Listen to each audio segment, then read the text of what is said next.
देव रासो को मैं व्यक्तिगत रूप से बहुत पसंद करती हूँ और मैं ये चाहती हूँ कि बीसल देव रासो हमारे युवा पीढ़ी को पढ़ाया जाए। कल मैंने आपको बताया था बीसल देव रासो की रचना का उद्देश्य भी यही है कि जो नरपति नाले ने बीसल देव रासो लिखी तो केवल इसलिए नहीं लिखी कि उनको कविता लिखने का शौक था, वो समाज में राजपुत्रों को कैसा व्यवहार करना चाहिए और एक स्त्री और नारी के क्या कर्तव्य होते हैं, उनको कैसा व्यवहार करना चाहिए, कैसे बोलना चाहिए। स्पष्टवादिता बहुत अच्छा गुण है, लेकिन कहाँ हमारी स्पष्टवादिता हमको कष्ट दे सकती है। मतलब कोई भी चीज़ बोली जाए तो कहाँ बोली जाए, कब बोली जाए और कैसे बोली जाए, ये सिखाता है हमको बीसल देव रासो।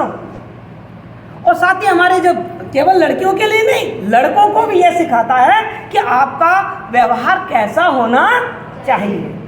राजपुत्र का मतलब क्या है, राजा का बेटा तो होता ही है, पर यहाँ राजपुत्र तो हर बेटा अपने माँ बाप का राजपुत्र है, राजा का है, राजा बेटा है ना।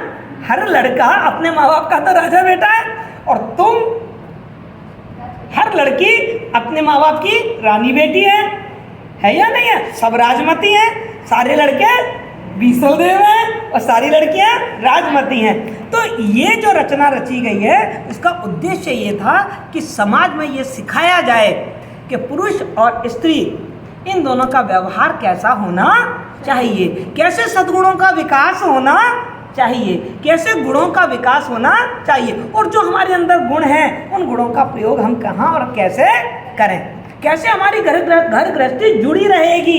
ये सब चीज़ बीसल देव रासो में बताई गई है। बेटा बीसल देव रासो आदिकाल का एक बड़ा प्रसिद्ध श्रृंगार परक खंड काव्य है।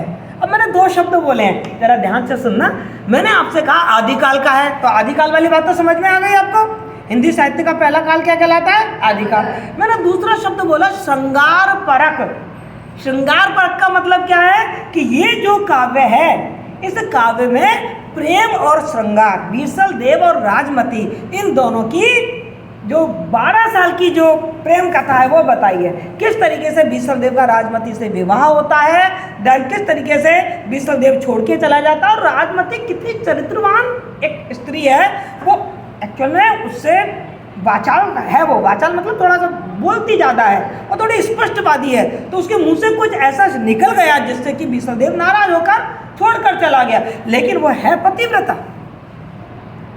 और पतिव्रता होने के साथ साथ आपने एक चीज और देखी होगी, उसके जीवन में इतना बड़ा कष्ट आया, विरह आया, वियोग आया, लेकिन कहीं भी वो निराश नहीं है, बराबर प्रयास कर रही है अपने पति को मनाने की और अंत तक जब तक उस अपने पति को वो मना नहीं लेती तब तक वो चैन से नहीं बैठती, कुछ ना कुछ प्रयास कर रही है। कि पतिव्रता और एक गुणवती बुद्धिमती स्त्री के रूप में चित्रित किया गया है, कोई उल्टा या कलंकिनी के रूप में उसको चित्रित नहीं किया गया है। वो स्पष्टवादिता है, ये एक गुण है, लेकिन इस गुण को हम कहाँ और कैसे प्रयोग करें ये इसमें बताया गया है। दूसरी तरफ हम बीसल देव को देख रहे हैं। बीसल देव भी एक चरित्रवान युवा है, वो भी अपनी पत्नी को छोड़ के उड़ीसा चला गया है और जब उसके सामने प्रस्ताव भी आता है दूसरे विवाह का, लेकिन वो दूसरा विवाह करता नहीं है क्योंकि अब उसको राजमती की सच्चाई भी मालूम पड़ गई है और वो वापस आके राजमती के साथ ही अपना वैवाहिक जीवन बिताता है। तो ये जो 12 साल का जो समय है, इस समय में बीसल देव और राजमती इन दोनों की प्रेम की बात, सौंदर्य की बात, श्रृंगार की बात और विरह की बात बताई गई है।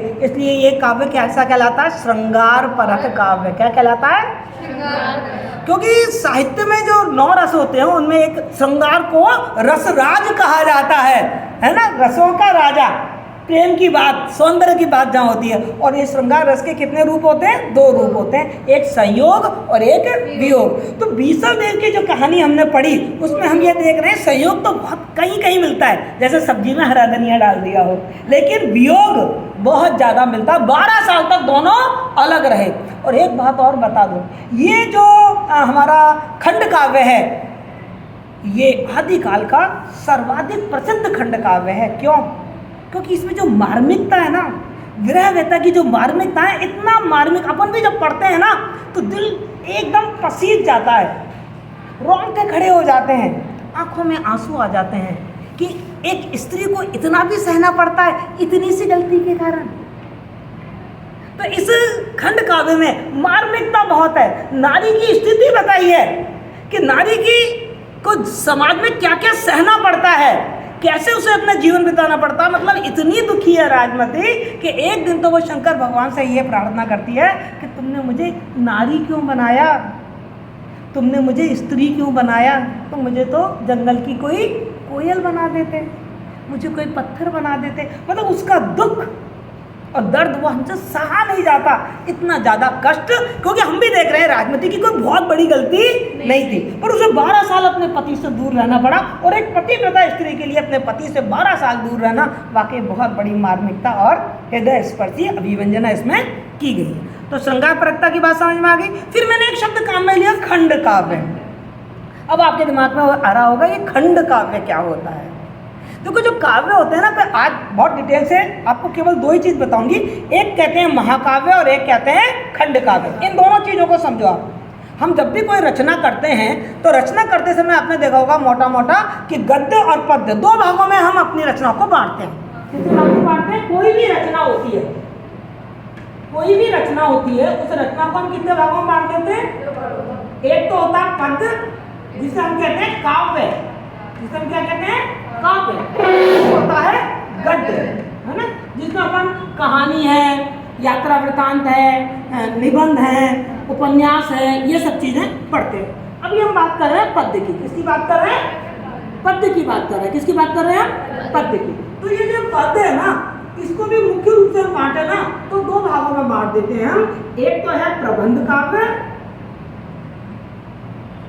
और एक होता है मुक्तक। एक क्या होता है? मुक्तक। मतलब जब कविताएं लिखते हैं तो या तो ऐसे लिखते हैं कि किसी व्यक्ति के जीवन की पूरी कहानी उठा ली और उसको कविता के रूप में लिखते चले गए। जैसे रामायण, राम की कथा उठा ली और उसको कविता के रूप में लिखते चले गए। ऐसे को तो हम कहते हैं प्रबंध काव्य। क्या कहते हैं उसको?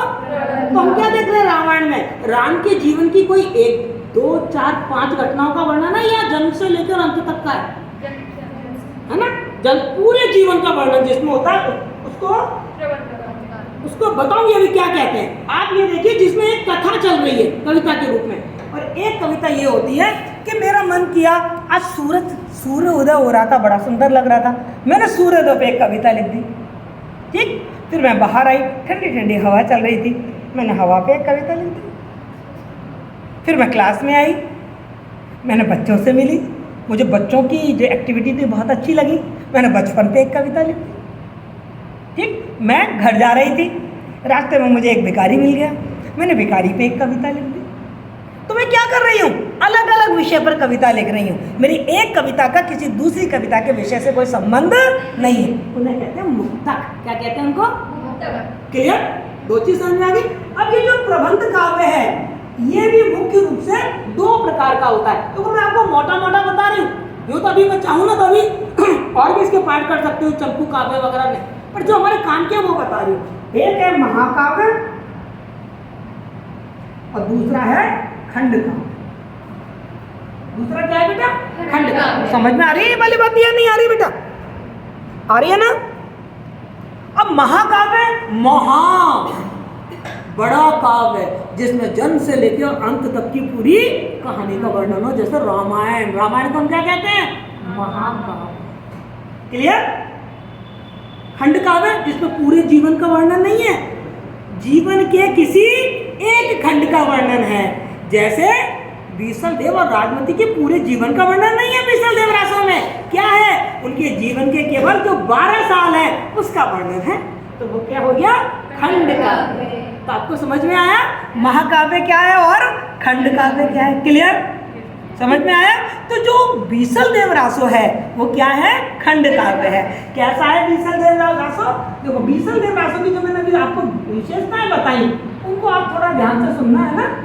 क्या बताई मैंने? सबसे पहले तो ये चीज आदिकाल की है। ये रचना किसकी है? आदिकाल की है। इसका लेखक कौन है? नरपति लाल है। इसकी विषय वस्तु में किसकी कहानी है?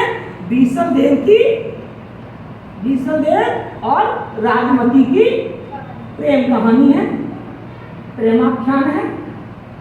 आख्यान का मतलब कथा ही होता है। ठीक है? और हमने क्या देखा ये कैसा काव्य है? श्रृंगार परक। कैसा है ये? श्रृंगार परक। और श्रृंगार में भी किसकी प्रधानता ज्यादा है? वियोग पक्ष की। किसकी ज्यादा है? वियोग पक्ष की प्रधानता ज्यादा है। क्लियर? ये समझ में आ गया? फिर मैंने आपको क्या बताया कि ये क्या है? खंड काव्य है। क्या है ये? खंड काव्य। अब खंड काव्य क्यों है? क्योंकि बीसल देव और राजमती के जीवन की पूरी कहानी इसमें नहीं है, उनके केवल जीवन की 12 वर्ष की कहानी ही हमको इसमें मिलती है, इसलिए ये क्या कहलाएगी? खंड काव्य। कल हम पढ़ रहे थे, जब विशेषता बताते हैं तो कुछ चीजें और आ जाती हैं, जैसे मैं आपको ये तो इसकी थोड़ी सी भावगत विशेषता टाइप की चीज आ गई। भावगत विशेषता में हम रस की बात बताएंगे, विषय वस्तु की बात बताएंगे कि किस विषय का इसमें वर्णन है। प्रकृति है तो प्रकृति का वर्णन, सौंदर्य है तो सौंदर्य का वर्णन, या कोई भी वस्तु जो चारों तरफ वातावरण में दिख रही है उसका कोई वर्णन, क्या प्रेरणा, क्या संदेश, ये सब भागवत में आता है। लेकिन इसकी कलागत में जब हम जाएं तो हम देखते हैं कि इसकी जो भाषा है वो मैंने कल बताया था, अपभ्रंश भाषा है। कौन सी भाषा है? अपभ्रंश। पश्चिमी राजस्थानी जिसे हम बोलते हैं, क्या बोलते हैं जिसको हम? पश्चिमी राजस्थानी। पश्चिमी राजस्थानी कल आप लोग पढ़ चुके थे, है ना? नाम आते हैं डिंगल और पिंगल, ठीक है? इसमें जो छंद है वो ध्यान याद करके देख लो, केदारा छंद है। कौन सा छंद है इसमें? केदारा छंद। कोई भी रचना पढ़े ना उससे पहले हमको ये सब चीजें मालूम होनी चाहिए। अब ये केदारा छंद क्या होता है? आपने नया नाम सुना होगा, मैंने भी जब पढ़ा था पहली बार तो नया ही नाम सुना था।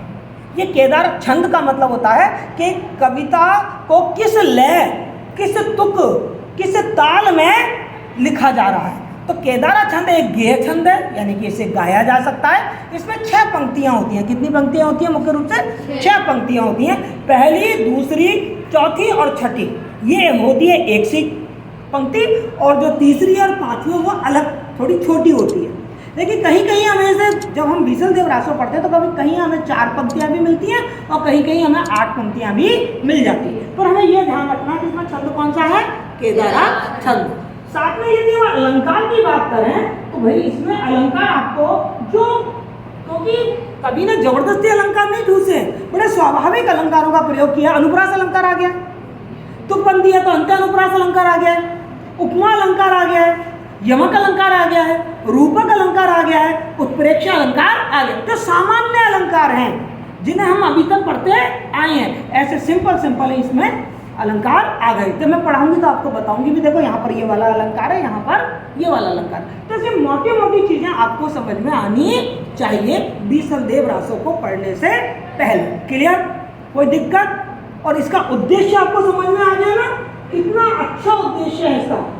कभी जो इस कविता को लिख रहा है, इस काव्य को लिख रहा है, तो वो मनोरंजन के लिए नहीं लिख रहा है, वो समाज में कोई संदेश देना चाहता है कि राजपुत्रों का, अर्थात युवा जो लड़के हैं उनका व्यवहार कैसा होना चाहिए, और राजपुत्रियां अर्थात जो लड़कियां हैं युवा, उनका व्यवहार कैसा होना चाहिए। क्लियर?